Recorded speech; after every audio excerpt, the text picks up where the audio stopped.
We're ready. Are we recording? Okay, yay. Welcome back, Double Teamed fam. How are we doing today? This mic keeps moving, Nicole. Anyways, today we welcome, we've been a huge fan of this show for quite some time, especially when DT started. They were our idol. But today we welcome Laura Ramadei, sex educator and host of Girls on Porn. Thank you for having me. It's genuinely delightful to be here. Thanks for coming. So to tell you guys, Kimmy and I were at a play party and I was just walking along and I see Laura and I was like, wait. I was like, I know her. And I'm like, well, where do I know her from? I'm like, I've never met her, but I know her. I know what she sounds like, everything. And then I was like, oh my God, it's the girl from Girls on Porn. And I ran over to Kimmy and I told her and she was like, oh my God, she's here. Which one? And I was like, the one with the curly hair. And she's like, they both have curly hair. But my favorite part of that was like, she comes up to me and like, it's almost like she forgot for an instant. She was like, I just met the host of that one show we really like. And I'm like, which one? And she's like, the girls and like, there's porn. And we're like, okay. And I'm like, okay, what's the name of that? And like, and I knew the show exactly. And I was like, wait, shit, what is the name? There's girls and there's porn. Yeah, exactly. It's gonna come to us. Our friends are right in front of us. And then I was like, Girls on Porn. And they're like, wow, imagine that. I don't know how you put that together. Right. Yeah, Smart. It's amazing to be recognized. It usually only happens at sex parties. But Really?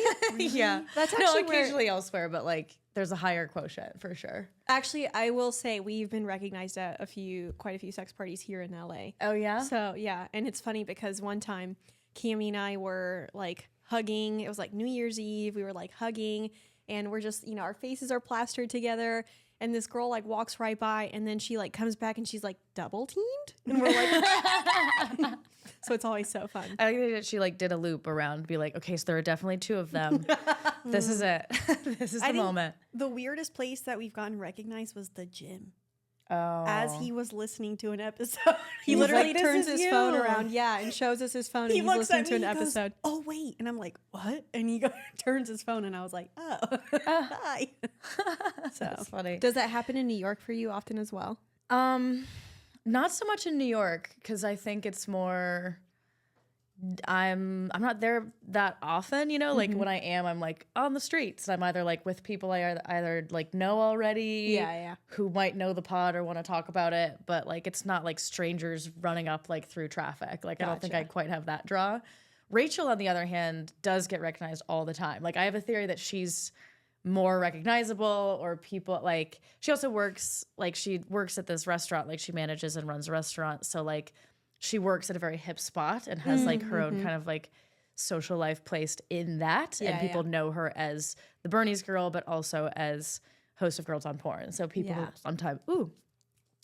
sometimes conflate those and be like, you're Rachel. Oh my God. Like I'm such a big fan, and kind of put it together. So, but yeah, it was nice. I love it. Have you been to any play parties in New York? I'm curious. Or has Rachel?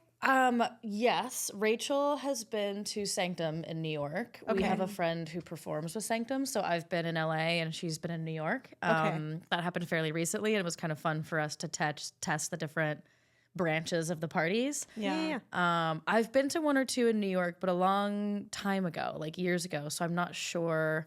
Like I wasn't really in the play scene as much, or like the party scene specifically, when I was still living in New York prior to 2019. So I'd been to one or two, but I don't even think they had like a name. It was more like connected through friends kind of thing. Like I don't remember any branding.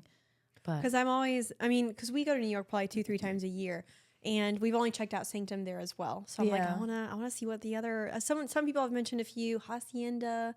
I've heard of that one. House of Sex, House of Yes. Apparently. House of Yes, yeah. Which is more of like I have been there. Yeah. I almost don't include them on like the party list because it's more of a venue and it's a club. Yeah. Although you're definitely seeing like play party worthy stuff. Yeah. But more performance centric than it is just a space for people to like fuck on different beds. Because when we went, it was fun, but it was definitely more like clubby vibe. Yeah, exactly. Nice. Well, for our listeners that don't know, how did y'all's pod come together? How did it start? Yeah. So Rachel and I knew each other through the like theater and acting worlds. I'm not an actor anymore, but I was for a long time, and we like literally met in a class. Oh. And we were like, you seem cool. And we kind of just had a sort of tangential friendship for a couple of years. And then she also went to school with some friends of mine. We started seeing each other at parties that those mutual friends would host. And somewhere along the line, we figured out that we were both really sex positive. Like we found each other to be like, hey, what are you watching? Like, have you heard of this thing, X Confessions? Like, how do you avoid this? Like finding that like, it was kind of one of the only women I talked to about that. Like I would talk to guys about porn, but like they were watching different stuff or they didn't have the same concerns. Like it was such a like aha moment to meet Rachel and be like, oh, okay, so where do you find it? Do you go here? Like, what about, have you heard of this place? Like to kind of do that kind of thing. And then she had a room open up in her apartment and I ended up taking it. And before I moved in, I was like, man, we're going to talk about porn a lot. That's a podcast. That's obviously a podcast. I love it. Like that's a podcast. And it occurred to me to make the show about reviewing porn, like two women talking about how to avoid the stuff where you feel like worried for the female performer, or you're like, this whole thing has a really assaulty vibe, you know, like we don't want to watch this. And I literally like pitched it to her over text before I moved in. I was like, hopefully you're into this, because maybe that's weird for us to live together if you're not. But I have this idea, hear me out. We review porn. It's a podcast. And she was like, oh my God, I'm so in. And we started planning and hatching ideas and like plotting. And then we'd kind of shared it with our friend Amanda, who works at Seth Meyers. Amanda was kind of talking about it a little bit, and we had essentially like been like, do you actually want to produce this? Because initially I was a theater producer at the time. I was like, this is easy. Like we can figure out how to edit and engineer, but like there's no designers to hire. There's no set to build. Like this sounds logistically incredibly achievable. Let's just make it. And then the three of us were kind of putting together segments, figuring out what it was. And Amanda was kind of talking about it casually at work among a bunch of comedy writers. And one of them was like, you should pitch this to HeadGum. Like they would totally snatch it up. So we ended up really just making 1 or 2 episodes on our own that turned out to kind of be demos. We had a phone call with HeadGum, kind of soft pitched it. We're like, this is what we're thinking. I don't think we even realized how formal of a pitch it might have been. We were just like, this is the idea. Like, don't you hate when like the guy weirdly keeps his t-shirt on and they're like poo bearing through the video? Like, you know, just kind of like genuinely talking about things that they were like, oh, that's hilarious. And that is something I've thought about. And then they gave us a spot on their network. So we've been with them ever since. Oh, nice. Yeah. That's awesome. Yeah. It reminds me a lot of why we started our pod. Yeah. Which is kind of just like, we always talked about sex very openly, very like positively. And then one day someone was like, y'all should just start a podcast about it. And we were like, okay. And we just kind of went for it. Yeah. But we had like no direction. You guys at least like came up with like a plan. Yeah, no. We were just like, let's just buy some mics and see how it goes. I know. Yeah. Yeah, that's great though. It seemed to be doing well. Did you come from a particularly progressive family? Like you were always comfortable? No, my God. I mean, we talked about it plenty on our show, but it's like our sex talk was, you're a whore, don't do it. And like, other than that, we never learned anything from like our parents. So and I think for us, like our sex positivity didn't come until we like actually started reading like, smut and those kind of books. Yeah. But I mean, I was going to ask you what your first experience with porn was, because like for us, I think it was like we watched it at a friend's house. Yeah. Wow. All together on a like 4 of us girls like with a laptop. Yeah. And it was Yeah. like some quiz where like the girls naked and you like answer questions. But Yeah. it's like, 4 freaking teenagers just like tee hee hee. And for me, like other than that, like all I ever did was just look up like pictures of boobs on Tumblr, and that was it. Yeah. Or the Yeah. chive. Yeah, we did AIM chat. Like that was like my first introduction. I'm probably dating myself, but like the AOL chat rooms, where you could just like find any sexy room. I didn't know what I was saying. I of course was like, prepubescent at the time, but I'm like, I'm a 19-year-old blonde with 42 double G boobs, just like crafting some persona and then just sort of sexting with strangers. But you would kind of learn things if they knew what they were doing. Like, I'm like, oh, you're sucking on the clit like a baby bottle. Okay, what do you mean by that? Like, oh, your cock is 15 centimeters. How many inches is that? Wait, how many inches is that? Yeah, I don't remember. I had to look it up at the time, and it certainly didn't stick. 7? I think it's 7. Yeah, because it's like 2 centimeters to an inch. Maybe. So I don't know 7. the math, but I'm guessing just, I feel like, it's like, is it 2? It's not perfect, but it's like 2/3, something like that. Yeah, definitely smaller in inches then. You know what I mean? It's not 15 inches for sure, but Yeah, I couldn't say with perfect confidence how many. I think it would be 7. Anyway, wait, what's the biggest you've seen in real life? Now, not to go on that tangent, but now I'm curious. Mine was Biggest 12. dick I've seen in real life. Because we've all seen porn dick. All seen porn dick. I mean, real. Yeah, in the porn verse, my brain like immediately goes to like animated cocks that are like as big as a person. Oh yeah. I think in real life, like to someone's knee, you know, which is What? too much for me. Like I'm not a In size real queen in real life. Yeah. And there was definitely at least one party scenario where I was like, that is literally like another limb. But I've also like seen, What? I have encountered in my own life, like my forearm sized situation. Wow. Like from Wait, my let me wrist see. to my elbow. Like I've And dealt the with that. girth? Yeah, similar Wow. girth, similar like length. Like it wasn't quite shaped, it didn't like come to a point, but a very challenging, like where you're like, okay, we're gonna figure out how to breaths, spread the navigate this. Yeah, like checking in with myself. Like, yeah, I almost feel for people with dicks that big because I think it's kind of this like You're never going to be fully seated in a chick. exactly. And I've even said that to someone, not this particular person, but someone with a big cock. I didn't acknowledge it for a couple hookups. I was like, he gets that compliment all the time. I'm not gonna like tell him his dick is like big and incredible. But I was like eventually was like, so you've got a pretty big dick, and he was like, I was wondering when you were gonna say something, and I was like, okay, first of all, calm down. But then I was like, yeah, I bet you never like get head all the way down. Like I bet no one can really take it all or like really like deep throat. And he was like, that's true. And it wasn't like he was like bothered by it. He wasn't like, yeah, it sucks. But he was like, good point. That is a thing. But, you know, we all use our hands, right? Like we know. Yeah. Yeah, but at the same And time, with the mouth. yeah, that's also Mouth and hands. exhausting. That's what? That also just sounds exhausting. Yeah. Like when it's too big like that, and then you have to like, you know, use every part of you.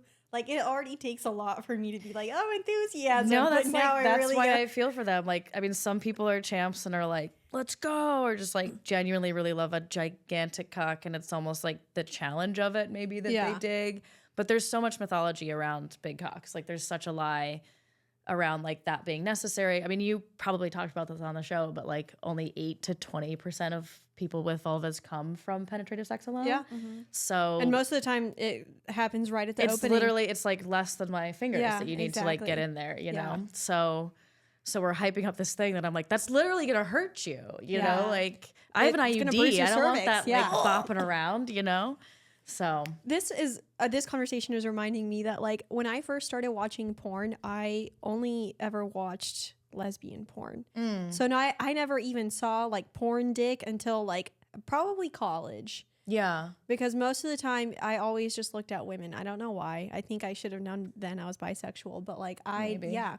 And Yeah. then, but that was, you know, I had actually the summer before I started college, I met a guy that was like 12 inches. It was like a hydro flask bottle, you know. Wow. It was huge. Girthy. Girthy, good yeah. Lord. Could not do anything with it.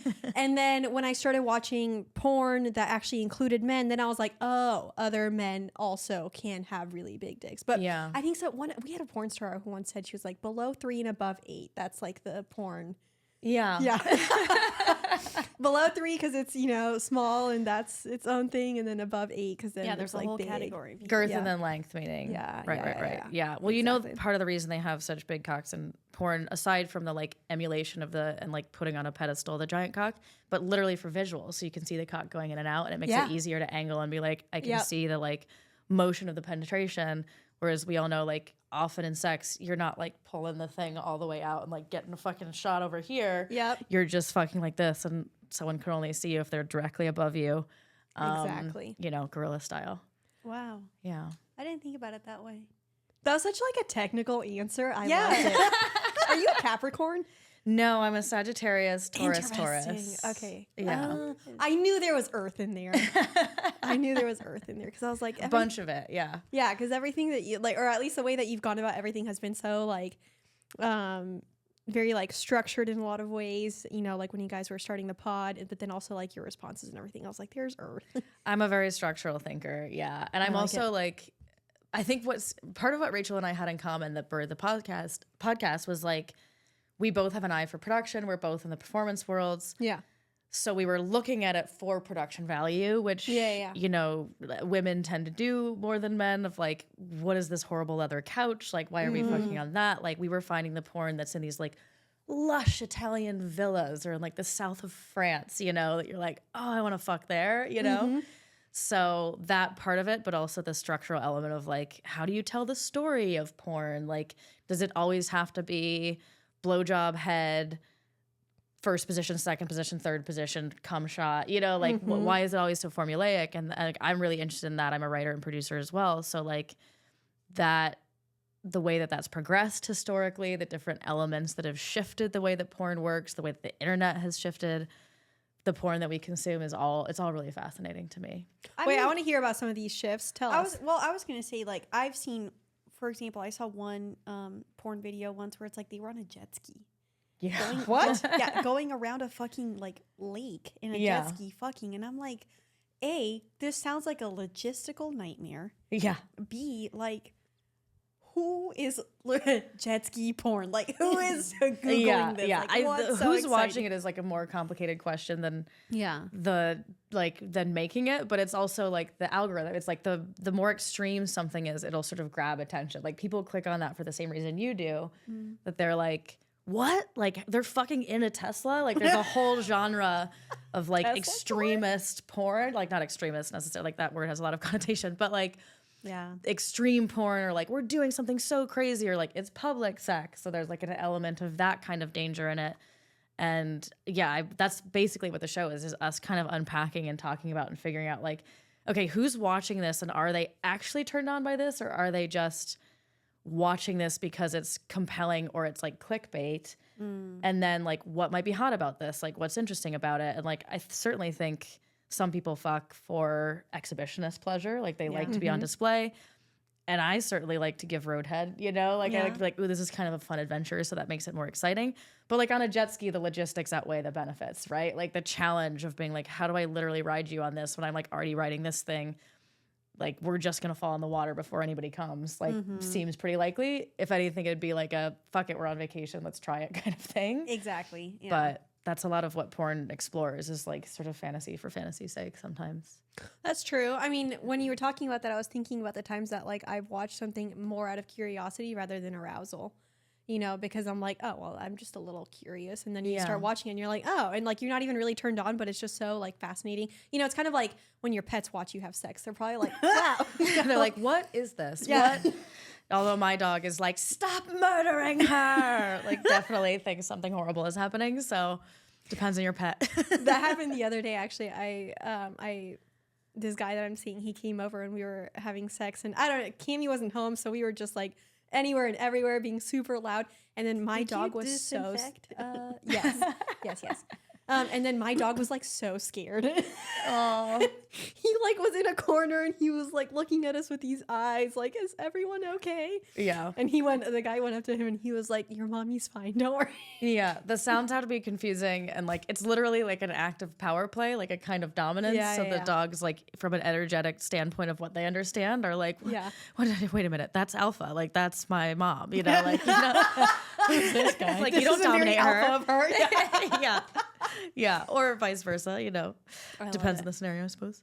But to go back to that one question, so like, tell me what is a shift that you've seen like in the porn world? I'm curious because I've stuck to my genres and haven't ventured out, so I don't even know what I think has been like a shift. I know there's been a lot more towards like more ethical porn and things like that. But what are some? That's one of the better things that's happened, and like you see, I think there's a relationship between porn and just greater society where porn can kind of be a space where certain elements are concentrated, like the racism, the sexism, like problem areas you see in porn are sort of this concentrated extension of society because it's where we go to be private, right? So, so people can really be racist in their porn, you know, because nobody knows what they're watching, right? So like you can see how those trends operate in a more transparent way than what you might see in the mainstream news, for example, or what might seem like apparent in our day-to-day lives.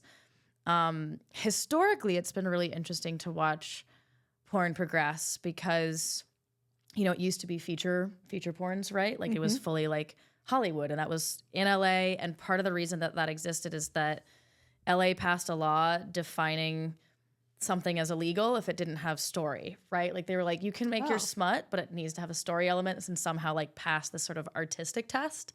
Okay. So that's why a lot of like the Boogie Nights era, the era of like porn chic, we saw these like feature length porns that had multiple scenes in them. Yeah. Because we would like literally give them a story and it wasn't worth it or really legal to produce anything else.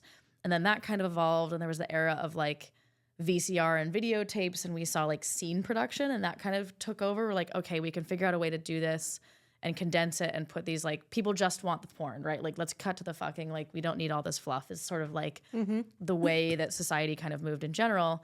And then the internet ushered in, well, killed a lot of that because a lot of what you used to have to go to the back of a video store to pay for, you could now get for free online. Like those scenes were being pirated. So you like YouTube actually copied like Pornhub and like aggregate sites. Like we're just actually taking like stealing free content. Like a lot of people are just pirating these clips and putting them online. And here's a website where like the website does not take responsibility for what's on the site. And this is also around the eras of like Pirate Bay and Napster and when like the internet was kind of this clusterfuck of a lack of copyright and like, you know, just stuff being passed around. It was only like very recently that Pornhub decided that anyone who posts anything has to be a verified user. Like you have to identify, you have to provide your identification, which was something they did to try to fight trafficking and like sort of hold their users more responsible for a lot of the stuff that was getting passed around. Yeah. It's a deeper conversation about like what's effective on that front. But now I think a lot of what we're seeing is so content driven. Like everybody's a content creator in the social space. So that has sort of like was similarly like spearheaded in porn, but like mirrored in porn as well, where it's like hard to say the chicken and the egg. But so many creators now have their own profiles because there's no middleman. They're instead of making a flat grand for a shoot for that day, they can build a bigger audience. They can leverage their audience and they can monetize everybody who subscribes to their stuff. So a lot of people are going that direction. And you see the popularity of scene production dwindling a bit, but there are like a couple of houses that are kind of holding on. I don't know that either will ever like go away completely, but that's certainly like where the pendulum is right now. Yeah. But that you mean like Brazzers and like those Brazzers or like Adult Time. There are still like ethical platforms that produce, and I will say that like a lot of the studio production has become more ethical because of the community network that's involved, and because like if you kind of get branded as a place that people don't want to work, that hurts you. So a lot of those productions, X Confessions, also like a lot of them now have transparency clauses that you can like read on their websites. And they have like consent practices on set. They have like surveys for their performers. They have consent conversations. Like it's all more rigorous. And that's even happening at the places where the content itself might be pretty like misogynistic in like the story or in what you're watching, but that performer is still relatively safe while consenting to like, whatever, I'm going to do this scene where I'm like being gangbanged in a way that isn't necessarily super feminist forward. Like the story of it like really depicts me in a certain way. And it's not like kink.com where they have interviews beforehand and after. Do you know Kink by chance? No, I didn't know that. Great website for anyone who's like deep into BDSM and fetish. They have been around for ages and they do like heavy kink stuff. And before and after pretty much every scene that they produce, they have a bunch of different channels. So you can like, there's stuff that's like all about cock and ball torture. There's stuff that's all about femdoms. There's stuff that's specifically about sounding, or it's about like gay guys doing this specific, like it's kind of like any flavor of the week, but different specialties. But a lot of their scenes and most of their production has a before and after interview with the performers. So you'll like see the performers sitting there in their robes and they're like, yeah, we met at that other shoot like that time. Like, I'm really excited to fuck you. And like, they'll kind of have like a sweet conversation. You'll hear the person, like the director behind the camera, reminding them of safe words and just actively asking them in front, like on camera, like, what do you like? What are you not comfortable with? Any hard no's? Like having that conversation for camera. And then you see them after the scene and they're like sweaty and their makeup's smeared and their like hair's frazzled and they're like, I had a great time. And they talk about the scene. And occasionally they will be like, you know, I don't need to do that again. You know, like it's rare because I think they're all performers and they want to be like, have me back. That was great. And like have their own dialogue with themselves about like the more finite details. But occasionally you'll see a performer, and I love it because I want them to be honest, but they'll be like, yeah, I got a little overwhelmed. Like, Yeah. I'm okay, but I realize that's not really my thing. You know, like I tried this thing and it didn't really click, you know, like you'll see that too sometimes. That's great. Yeah, it's a I really love nice that. practice. I'll Yeah. have to check it out. Yeah. Lots of honesty there. I don't do a lot of kink porn, but I mean, that's a good like resource to know for like anyone who's looking. So yeah, especially Yeah. for anyone that like wants to get into kink and to like see like a good solid example of Exactly. it. Yeah. I love to hand that out to people, and like I haven't put it together and I should stop talking about it and just do it, but I've thought about doing like a quiz where like what is it that you're looking for? Like what kind of porn like experience do you have? What's hot to you? Cuz it very much depends on who's asking me like where do I find porn? I'm like, well, do you want to just watch women fuck, and do you want it to be like soft and gentle and for there to be like a nice curtain blowing like wind through the window? You're like, do you want to feel safe in that kind of environment? I would send you to Bellesa. They have a lot of free content. They also have premium Bellesa's great. content. Yeah. They're great for like femme people who want to see like conventionally hot people fuck, and they want to see like scene sex, you know? If you're super kinky and you like didn't know that the internet had scene porn to offer in the super kinky space, I would say kink.com. If you're queer and or like a person of color, or you're trans, or you're like really looking for work that is generally unrepresented, I would send you to Pink Label. Okay. That's run by one of the few women who manages a woman who's a person of color who runs one of the largest porn platforms. She did Crash Pad, which is kind of canon for queer people. It's an I've heard of that. it was a series out of the Pacific Northwest, I think Seattle specifically, where it was like just the same room, and the idea was this key was passed around and different couples or different triads or like people would go in and fuck in this room. And that was like I shouldn't misquote because I'm not sure how far back it goes, but you watch Crash Pad and you're like, oh, this is old. Like I can see this is like from a time. And that series was really like seminal for a lot of queer people and for queer culture. So Shine Louise Houston, who created Crash Pad, evolved into building a larger platform, which is Pink Label, or like pinklabel.tv is the actual website. And you can, I think it's a very cheap subscription, and it's like a whole library of stuff. So you can search like, I'm looking for trans mask solo porn. Like I just want to watch a trans mask performer touch themselves. Like you can find that there. Or you can find like X Confessions there. You can find like other bigger platforms that are also hosted on the site. But it's a great place if you're like, I don't think porn for me exists. It's a great place to start. And then there's also similarly like little independent production houses or little director made content, or like even content creators in the indie space will be like, okay, I'm going to host this on Pink Label and like license it out to them because it has this bigger audience and the thing I do is really niche, but they can find me there and then like find my other stuff from there. That's so neat. Yeah. Wow. Yeah. See, whenever I have discussions like this, I realize that like the porn I watch is very basic. And I don't venture out enough. I don't really either. don't. Yeah. It's either hentai or and when you were talking about like how everything has progressed from like, you know, video to like internet and all of that, I realized too how like, you know, our attention spans have also changed. Yeah. You know, where I used to sit through 10, 12, 20 minutes of a video, now if I can find a GIF that has exactly what's going to get me off, I will just watch that GIF, Wow, whatever. a GIF. Yeah, over and over until I come. I think Really? GIF is correct, but I like GIF better. Like, GIF, you know what I mean? Yeah, you know what okay, the little repeating, yeah. That's wild. I don't think I could come from like just an image. Like Really? Like I can. And I was thinking about that when you were talking about that, because I was like, you know, in the content that I consume, like just on a day-to-day TikTok, you know, for the most part, it's the short clips and like, you know, sure, sometimes I'll sit there for like a minute or two at most, but for the most part, it's like something that's like under 30 seconds. Yeah. And so, yeah, there are a few sites where like I found and Tumblr's also great. No, I don't know if that's very Tumblr's ethical, great. but It's like it's like nostalgic to me. It is. You know? But if I find you know, if I type in specific movement that I'm looking for and I find the movement that I know is going to get me there, I just watch it over and over until I come. What's the movement? Depends on what I want that day. Sometimes it'll as be like simple as like thrusting, like penetration, or is it like doggy style? Like what do you mean? the usually movement? it'll be like or at least my top 3 in that like realm would be like if it's a girl like revealing her boobs. Just a boob shot. Wow. Just if it's like a nice reveal. The second one would be I'm learning like so much a girl about you getting today. eaten out, like a girl. Okay. Yeah. So and that depending on like because usually you can just scroll through so many options, and so I see one that I'm like, oh, that's hot, and then I'll go for that. That's the second, and then the third would be, they're all related to women.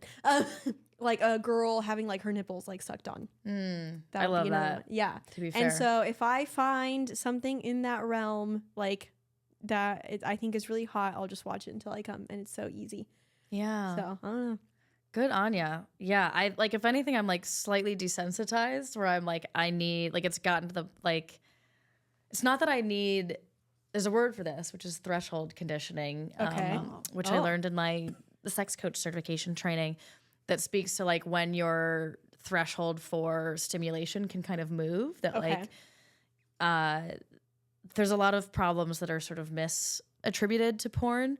But one that can be real is that like sometimes you want edgier and edgier stuff. You like get more stimulated by different things. That's not exactly what happens with me, but it's certainly like I want to watch fucking. Like I want to watch the fucking itself. So like the gesture of someone just like showing their tits like isn't visually stimulating enough for me, I would say. Interesting. But I agree.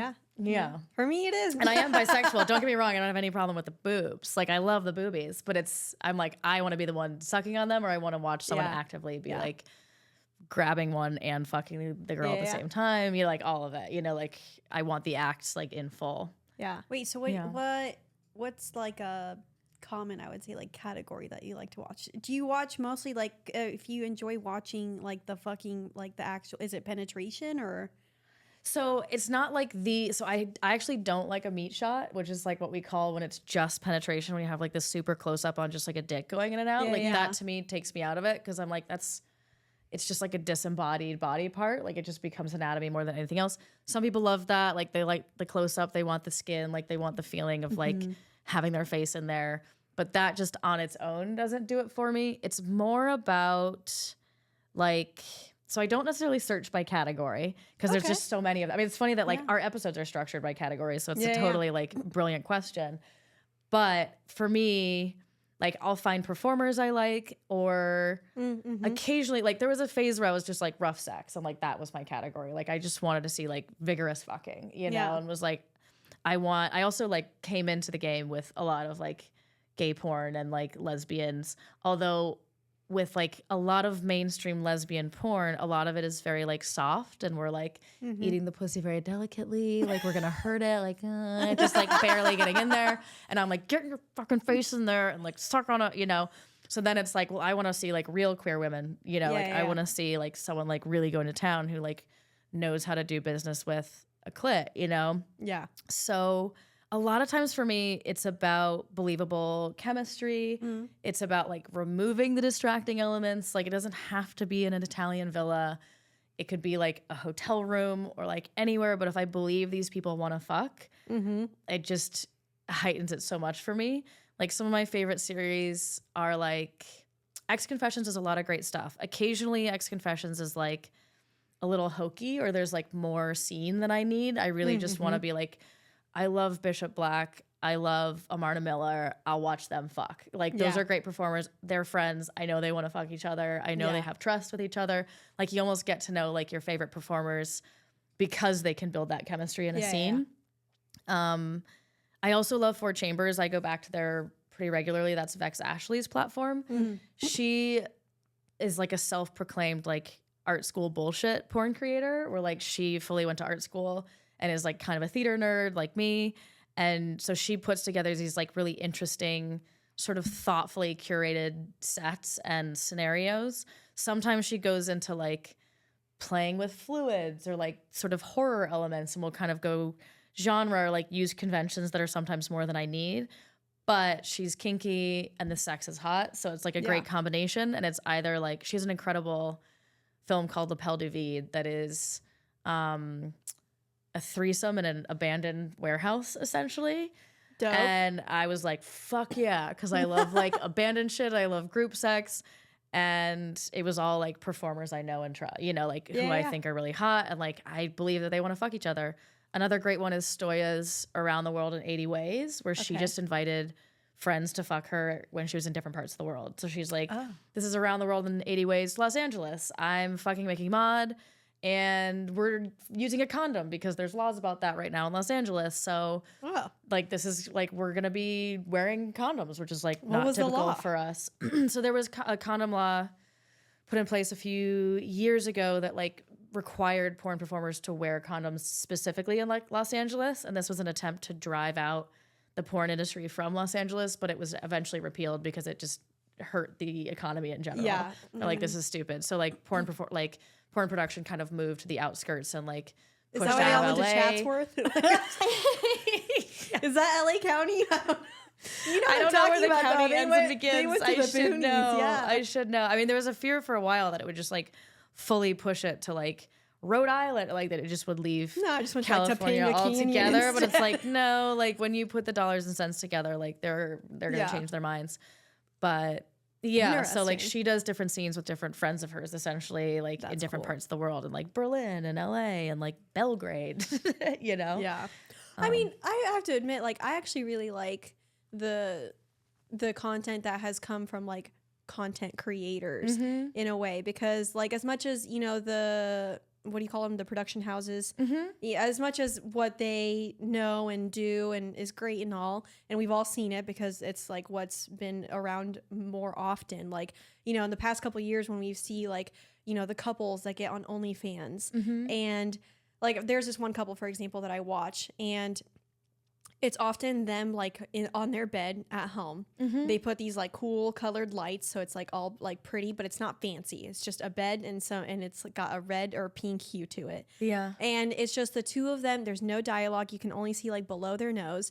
This is actually, I was just thinking about this, the only like hetero porn that I really watch, but it's just the two of them, and they're like kissing. They'll go like down on each other. They'll, you know, do all kinds of things, and like you can like feel the chemistry and the love, kind of like what you were talking about, the performers that you know that like, you know they want to fuck. Like you see this couple and you're like, I know they want to fuck because they love each other. Yeah. And then so you get like a window into their relationship. It's hot, it's sexy, and it feels a lot more connected. It's, you know, their videos are pretty short, like 8 minutes long. So my attention span's like, we can handle this. Yeah. And so like I've really enjoyed seeing some of the content that has come from like people that are like kind of coming up with their own ideas and doing it a little bit more creatively. And that you're like, you want to be fucking, and like I'm sure it's complicated for them to be navigating like their careers and their sex lives. And like I've seen some interviews with them, some of those performers who are like, yeah, we have to kind of decide like, is this for the audience? Is this for us? Like, and even have to like take care of their own sex lives while also fucking for money. But like, have you checked out the Marleys or Leo Lulu? Yes. Leo Lulu is one I really like. Yeah. So like a lot of like those content creators you can find through the platforms by searching like amateur. Yeah. And like Leo Lulu, I think was like number 1 or 2. I was at the Pornhub Awards a few years ago, and they won their category, which I think was like best amateur or like something that. They cover their faces, but they're like insanely hot. And I always fantasize about like seeing the little banana tattoo on his leg out in public and be like, it's you. Like I can figure out who you are. But it's true. I love watching their videos because like you just feel the like chemistry between them. Yeah, they're just fucking hot. They clearly like to fuck, and they have to be like fitness models otherwise, and that's probably like why they cover their faces. I mean, maybe they, who knows, but because there's myriad reasons that you wouldn't want to be identified as a porn performer necessarily, but yeah, super hot. The Marleys are a couple as well who like, they do a more sensual thing. Like they'll often have like an aerial shot of their bed, and she'll have like a little tub of coconut oil, and it'll just be like, I'm not even sure if they use music, but if I had to sort of guess from my memory, I feel like it's like spa sounds, you know, like it's very like soothing in there. Like it's all like sort of earth tones and like a very water trickling. There's like water. They have a waterfall in the room in the background. A bird's chirping. It's all very curated, and she'll give him these like incredibly sensual hand jobs that it's like a 15-minute hand job, but it's like a massage. It's like a full like treatment. Love that. But they just have a very sensual connection, and they're on like a bunch of different platforms, but they have a like, it's a very intimate thing that they invite you into. It's very Taurus coded. Yeah, man. I feel like I always say like I because I go on Pornhub. I try not to watch porn as much. I had a kind of an addiction to it in college. Oh, I see. So you're just sort of pacing yourselves kind of thing. Yeah, I mean, well, it was pretty bad for a few years, and then finally I got like a hold of it, and I let go of porn for a few years, and then I slowly got back into it. But like, I never changed my category. It's always when I go on Pornhub, it's like big tits, blonde, lesbian. That's it. And then usually what comes up is the fucking MILF porn, which I hate. I prefer like the lesbian like massage porn. I feel like that's usually better for me. But like recently, and I don't watch porn that often, maybe like a few times a month, if that. But recently I was like, okay, you know what? I have to branch out. So I started watching like tentacle porn. And I was like, okay, because that's one of the best ways for me to like watch dicks and porn is when it's animated. Yeah. So, or do like, you like that it's not a dick attached to a man, or like what interests you about the tentacle porn specifically? well, I also just love that it's like usually like an alien or something, and you can only see like half their face or whatever, but it's just like this big ass like body or whatever, masculine body, and then with like a giant cock, and I'm like, okay, that'll do it for me. But typically, I'm not like Nikki, where it's like just the little snippet. Like I actually like watching some you like of watching the the story. scene, the story play out a Yeah, little bit. yeah. And that's why I like the massage porn is if it like, because it kind of like plays on like, oh, it's just a massage, but then it turns into more like that. I can actually come more from like that turning point than like actually just watching them fuck. When that's done really well, yes, I love it. And one of the fun things about the show is like when we discover something we didn't think we'd be into and we're like, uh-oh, like this is hot. That was my experience with our stuck porn episode. Wait, what's stuck porn? So stuck porn is like when you're the stepmom or the stepsister or like whoever's in proximity is doing laundry and she goes to dig a sock out and gets stuck in the dryer, which has never happened to anyone, but like, or she gets stuck in the window. It's dubious consent. Yeah. So the whole premise is that she's not entirely consenting or not consenting at all. Mm-hmm. And I think I remember this episode. Yeah, like the stepson is like, she's like, help me. And he's like, oh, well, while you're here, like, I'm just going to have my way with you.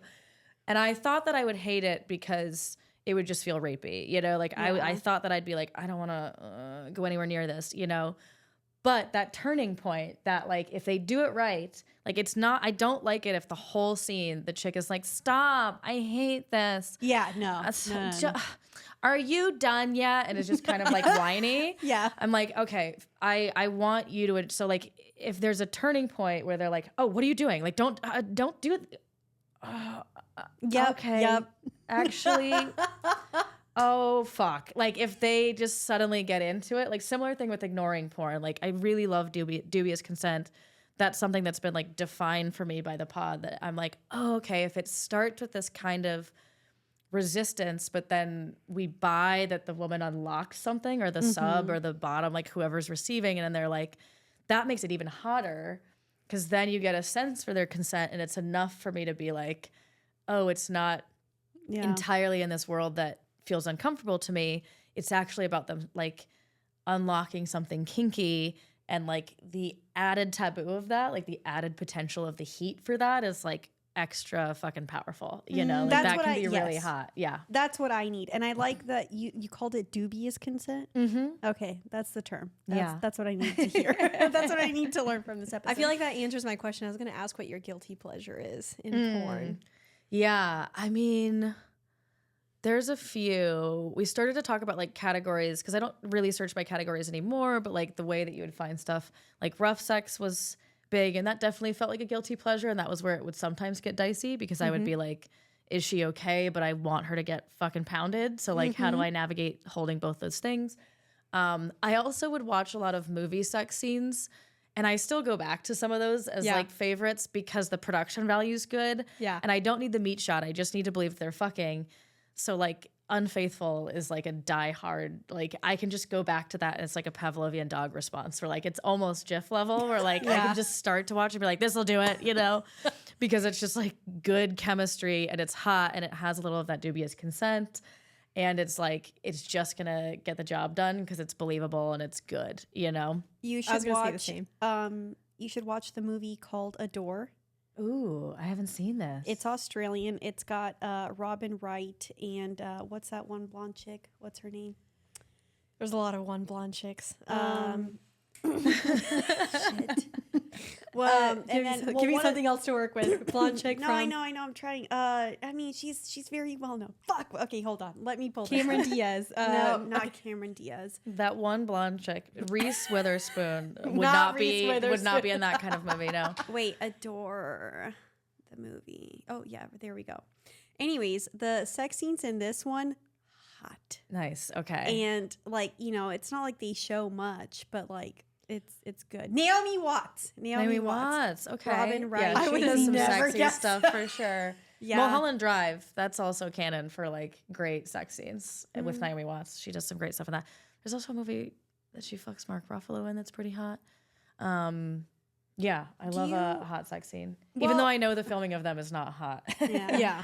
Even Okay. less so than porn, I think. Which that actually brings up a question for me. So like, you know, there's porn, there's also like movies. Do you get off on like reading like raunchy books as well? I don't do that as much as some people do. Like, I think I should. Like, it's almost a world that I feel like I should delve more into because I like writing erotica. Like, I like the sext can be like an artful thing. Like, I will occasionally do like a full fucking novella of like, here's the fantasy and here's something that I want to have play out. And that's really hot to receive. But like, I haven't spent a lot of time on like literotica. Like, I've read like Anais Nin, and like she's written some like erotica that I find really hot and was like, oh, this is doing it for me. But it's just like not like I haven't fully gotten into like smut literature, and it's a good reminder. I should like.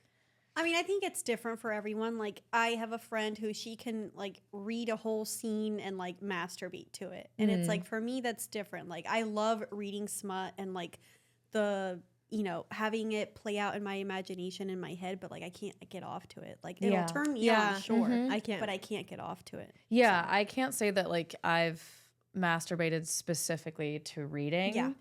It's like been hot and stimulating, but like I've become such a visual person that I'm like, Same. yeah, I like to watch it. And like if I can just jump in and do that and have such a like library of that kind of thing, that it's like, that's more what I lean on. But it's interesting. Like, I like to sort of play with my own impulses and like what I find stimulating. Like this is not related to porn, but there was an era when I was like using a vibe exclusively, and I made a point to be like, I need to come with just my hands. Like, that needs to be something that I can do, that I can teach other people to do. Like, I don't want to lose that skill, essentially. Yeah. So similarly, what this is bringing up is that I'm like, yeah, I should read literotica and just like see if getting more into it is something. Because like making the show, I watch less porn recreationally than I used to. Yeah. Because I'm watching porn so regularly that I'm like, you know, like I don't really need. And like occasionally it'll be like a fun treat, but it's less exciting than when I felt like I was doing something dirty or something unusual or something novel when I was doing it. So that's a good reminder. I never got off to books, but they did inspire a lot of my like kinks, which was always great. But I don't know why this reminded me of, because normally, like, I've had it to where like I'll read something and I'm like, oh, I want to try this. I'll go try it and I love it, whatever. But there was one book that I read that I was like, I'm not gonna go try this, so I'm gonna go find porn. Yeah. That like lets me explore this. It was a book called Credence by Penelope Douglas. Not to like spoil it, but she ends up fucking her uncle and her cousins, who they all live together. In this, they get trapped in the winter in a cabin. Anyway, it's great.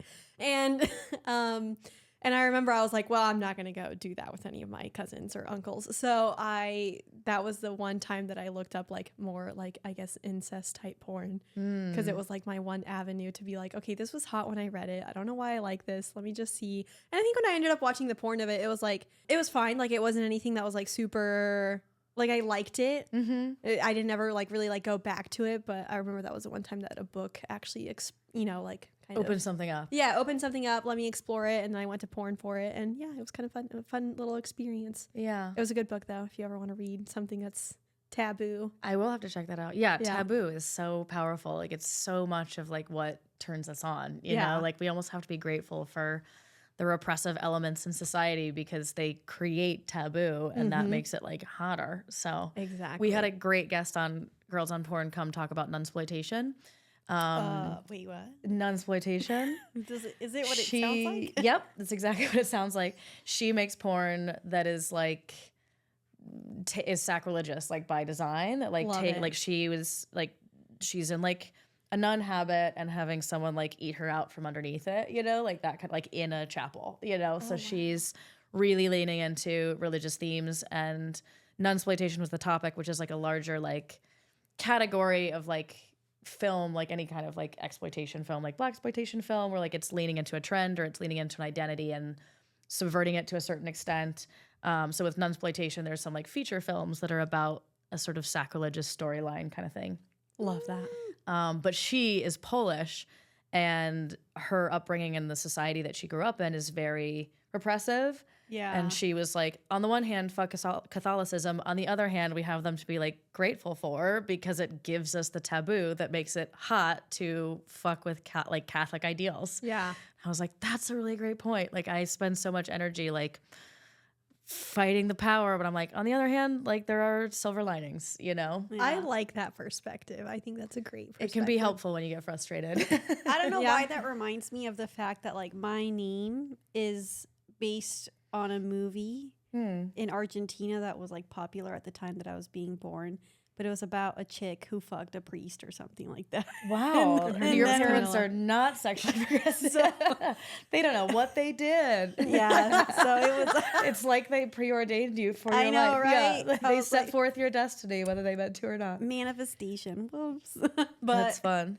yeah, We'll have to do a whole nother episode on taboo because I could go on and on for that. Yeah, subject. it's a fascinating topic. And it comes up like basically every episode where we're Yeah. like, why is this hot? And we're like, the taboo. Yeah. Why is this hot? Well, The it's taboo. Yeah. Like, why is this hot? And it's taboo. Taboo. You know? well, it reminds me of like, you know, because I don't really like do OnlyFans, but I have like a sunroom and you know, like I'll sell like lingerie pics or whatever, and like sometimes I get like custom requests for like people Yeah. that like want pictures, and it's like, you know, you and your twin together, and we're like, no. I'm And sure it's you like- get a lot of that. But it's like yeah. the taboo, and they want that, and I'm you just said the like, incest thing. Incest is all taboo. Yeah, it's all like wanting the thing you can't have. exactly, and I'm like, nah, dude, I'm not playing on this. Sorry, go find another set of twins to give you those pictures because I won't.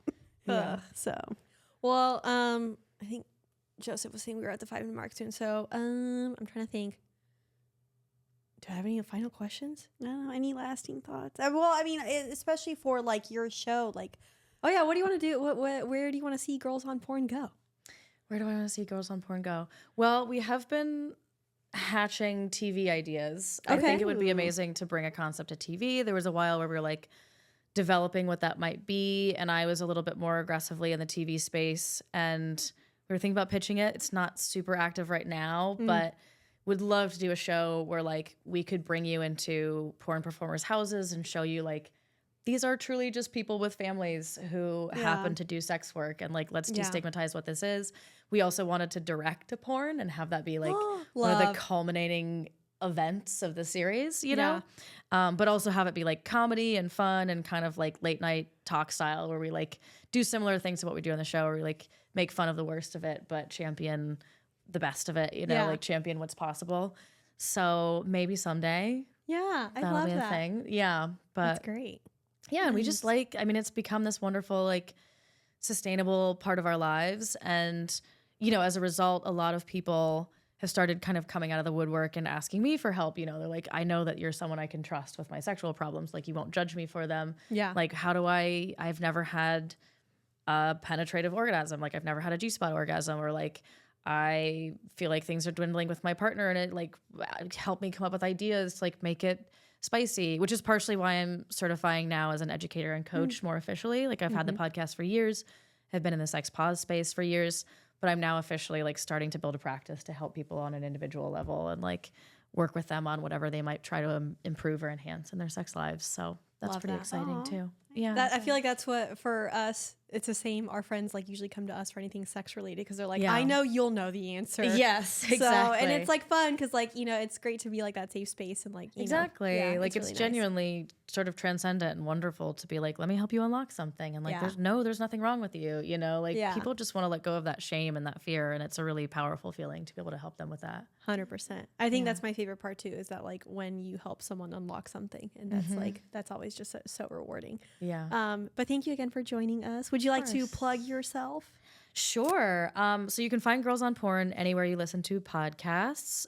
Anywhere social, we're Girls on Porn without the O, because social media is largely censored these days. Yeah. We're on Instagram, TikTok, YouTube at Girls on Porn without the O. You can also find me as a sex educator and coach at tinyurl.com/Laura Coaches. Love that. And we'll link it all in the episode description and everything as well. Right. And my personal Instagram is at Ramadei. It's my last name, Ramadei. But you can find me there individually. I said it too. right Perfect. earlier, right? You did. Yeah, You okay, did. You nailed it. No, it's Love a it. beautiful last name. Thank you. And guys, y'all know where to find us at Double Team Podcast, at Cammy and Nikki, all the usual shit. Links are, well, all the whole spiel is there. Anyways, wear condoms, and we'll see y'all next week. Woo! Thank you. That was great. Having you. Thank you.